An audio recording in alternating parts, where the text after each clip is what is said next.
Good evening, folks. It's Diamond with the Oppenheimer Ranch Project, Magnetic Reversal News, and Shinrin Yoku, bringing you a grand solar minimum update.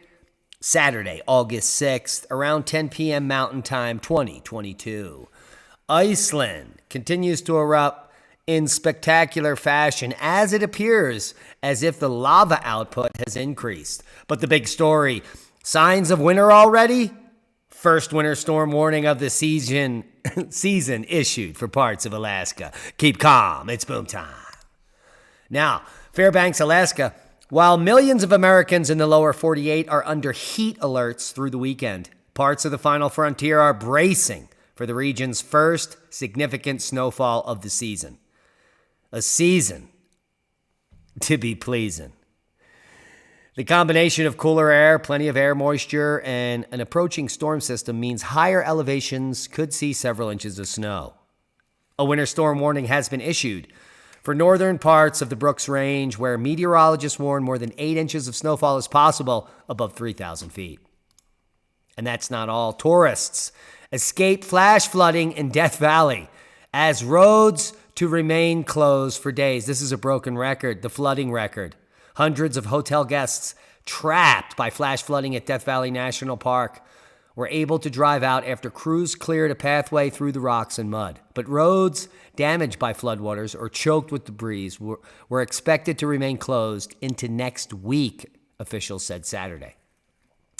The National Park Service said Navy and California Highway Patrol helicopters have been conducting aerial searches in remote areas for stranded vehicles, but had found none.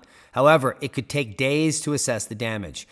The park near the California-Nevada state line has over 1,000 miles of roadways across 3.4 million acres. And here we can see in this photo provided by the National Park Service, cars are stuck in the mud and debris from flash flooding at the inn at Death Valley in Death Valley National Park. And this is Friday, August 5th.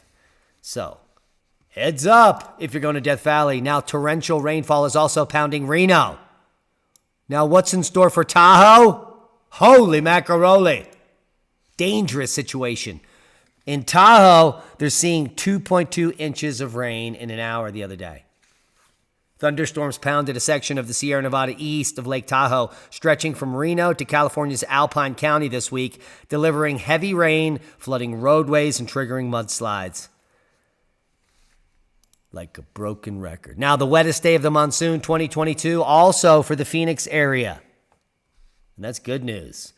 It was a very active Thursday morning with the rainfall that started around 4 a.m. In just 1 hour. Some areas in the Phoenix Valley received over an inch of rain. Yes, I know. And we're talking about Whitman at 1.02. So good rain totals down there in Phoenix. And here we have the monsoon to date. It's looking pretty fantastic. Scottsdale, 2.95 inches. Whitman, 2.56 inches. But it looks like Scottsdale is the big winner chicken dinner. Cave Creek has 2.89. That's basically a quarter of the rain for the year. And in the East Coast, it's no different. Flooding and water rescues after 4 inches of rain in Lakewood, New Jersey on Friday night. And flash flooding in several areas of western Pennsylvania amid heavy rainfall. Can you imagine next year? Now let's talk about some crop loss potential. Trouble in cherry crop paradise. Now this doesn't have anything to do with weather or climate. Supply chain here. Michigan growers may have to leave nature's candy to rot on the tree. There's no one to process these cherries. This year's plentiful cherry season could end up the pits for some Michigan farmers, as a good portion of the crop might end up left on the ground due to a lack of demand for the tart fruit. The state's cherry farmers say their bountiful crop comes as many of them are also struggling to find processors to pit their cherries amid an expedited timeline to get cherries shaken off the trees. So once you get these babies shaken off, you got to pit them, can them, and sell them, or else you're doomed. Now, this is from the National Weather Service. Flood and heat threats through Sunday. Excessive rainfall associated with thunderstorms across the upper Mississippi River Valley and Great Lakes could lead to flash and urban flooding Sunday into Monday morning. Those areas are in green. Dangerous heat will continue to impact portions of the plains into the Great Lakes and Northeast Sunday.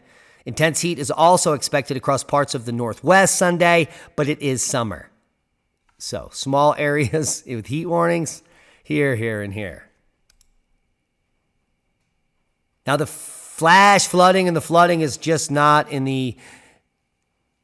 limited to North America. Flash floods have killed 550 in Pakistan in the heaviest rains in decades.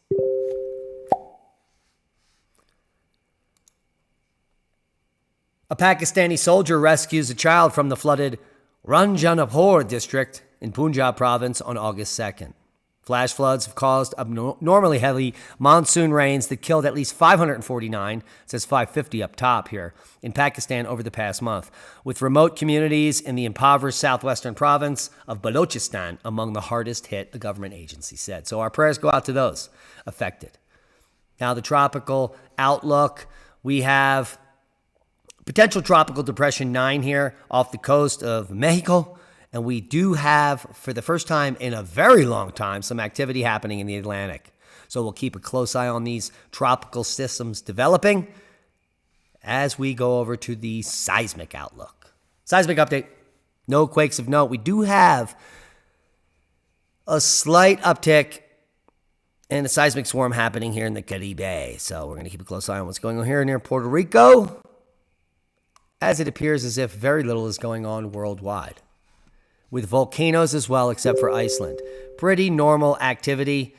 And, well, it seems as if the new magma is now rising to the surface, and the amount of magma being produced is epic. So if this volcanic eruption does, in fact, last for months, as we're going to predict here, we could see some interesting lava flows coming across Iceland. But luckily, it's not going to be hurting anyone. So I'm going to leave you links below to the Volcano YT link, as well as the Vintage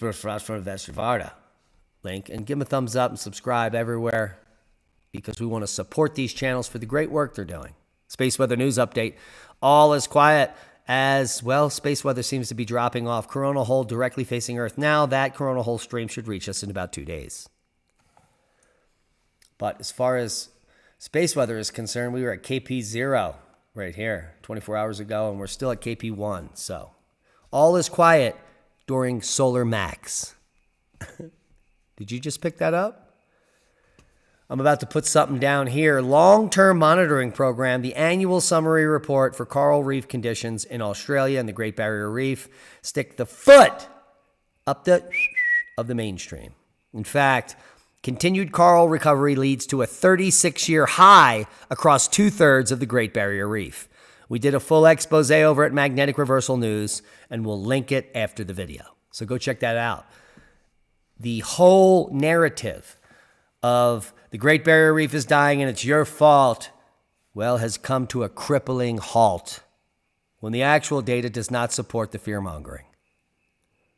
And as many fear-monger baselessly, well, because they don't have 5 minutes to go check out the actual data, many of you out there are waking up to who the real scientists are and who the fear-mongers are. And that's good news, and that's why we have the channel. Now, we're about to do an exclusive expose with Jennifer Murahasi, one of the leading experts of reef health in Australia, and we have had an ongoing series of interviews with her. Maybe this will be the 6th interview in 3 years, where we're going to go over this data set at length. That interview is scheduled tomorrow night, Sunday night, which will be Monday morning for her, and we will put that up for you tomorrow night after I edit it. So stay tuned for the Jennifer Murahasi interview on the long-term monitoring program, annual summary report of coral reef condition from Australia, and the fact that the Great Barrier Reef is, well, kicking ass and taking names. Now, top scientist admits that the space telescope image was actually a slice of chorizo. Can you believe a scientist actually used a slice of chorizo for the James Webb Space Telescope visuals? I can, because it's all fake science anyway, isn't it? Why not make it delicious? Now, some real science. Now let's take a look at this. 14,000-year-old engravings by technically skilled artisans found in Spain. It's insane.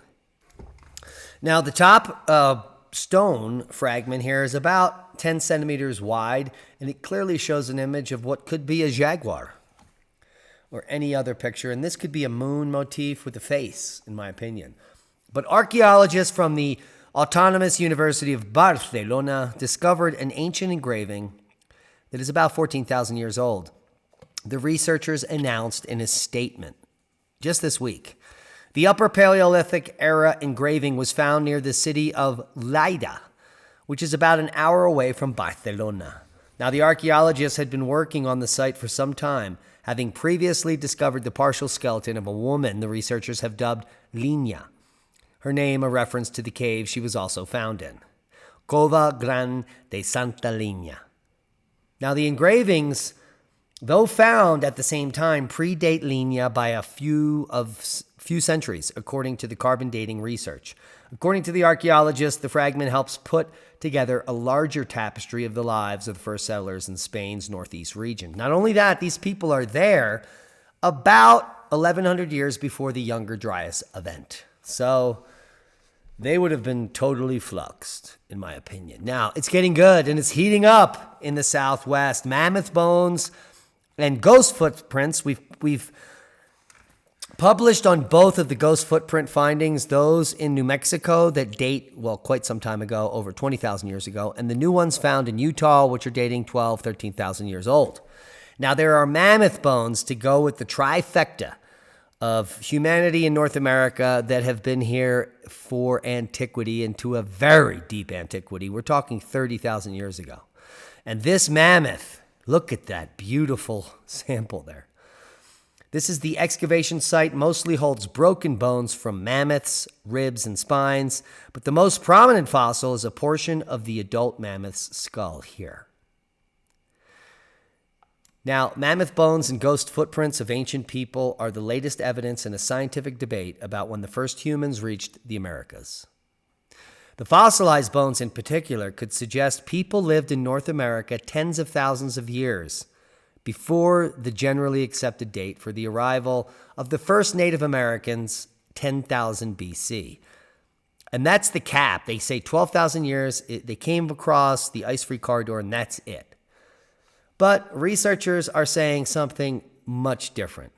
Radiocarbon dates of chemicals in the mammoth bones from a mother and her calf indicate the animals were 37,000 years old in what is now New Mexico. And patterns of fractures on the bones show they were butchered by humans 37,000 years ago, who must have therefore lived there at the same time. 37,000 years ago, the researchers added. But the findings are disputed by other scientists because it negates their entire career. And they say that what I'm about to show you was caused naturally. These chop marks here, here, here, and here were natural. I can't even do a good pop. So we've got some scientists whose entire career is on the line, and other ones who are actually doing good science, pushing back dates to 37,000 years ago for the butchering of mammoths in New Mexico. And that's, well, it's badass. Now, what's not badass is UN nuclear chief and his report on the Ukraine nuclear plant that is out of control. Now, this nuclear plant may be the next Chernobyl. The UN nuclear chief warned that Europe's largest nuclear power plant in Ukraine is completely out of control and issued an urgent plea to Russia and Ukraine to quickly allow experts to visit the sprawling complex to stabilize the situation and avoid another nuclear accident. And that sounds terrible.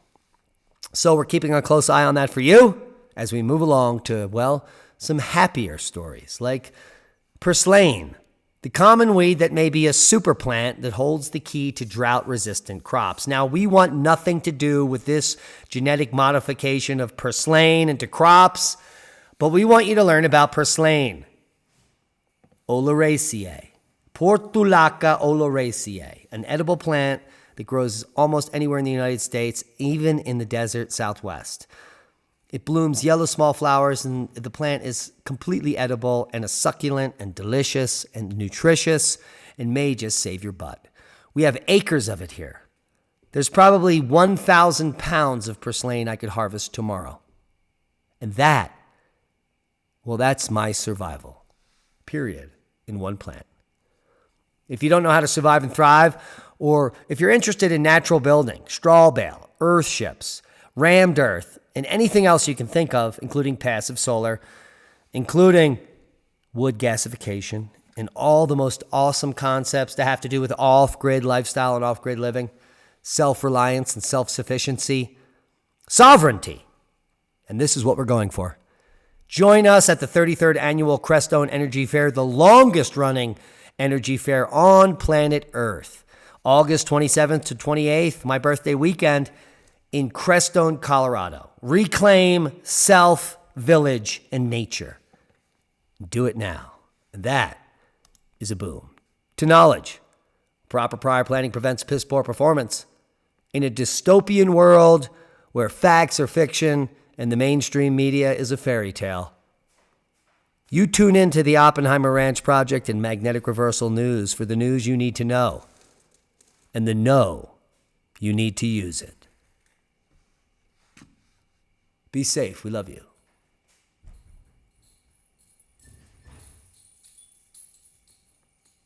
Oh, Grammy's ready to go out.